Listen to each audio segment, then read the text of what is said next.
Perlu kami ingatkan sebelum tampil, silahkan diperiksa kembali segala perlengkapan, baik dari yang melekat di badan, dari kepala sampai kaki.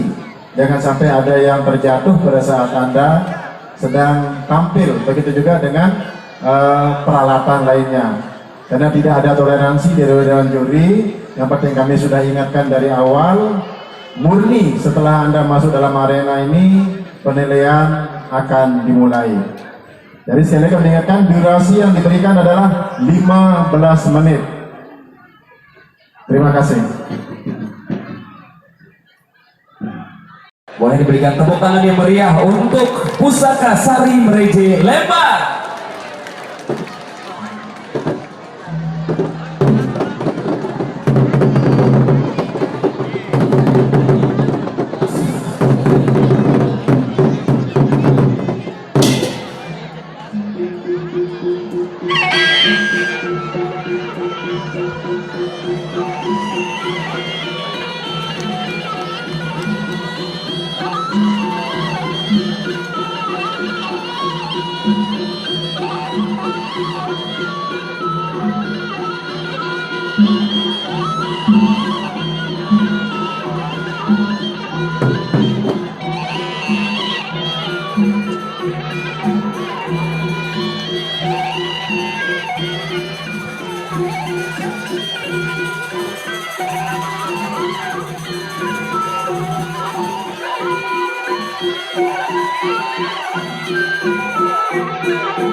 Baik, tepuk tangan yang meriah untuk penampilan dari nomor urut 5 Pusaka Sari Mereje Lembar.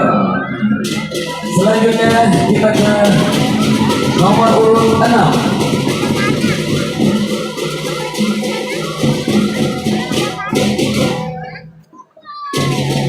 Baik, terima kasih untuk nomor urut 5 atas penampilannya yang begitu luar biasa. Selanjutnya kita ke nomor urut 6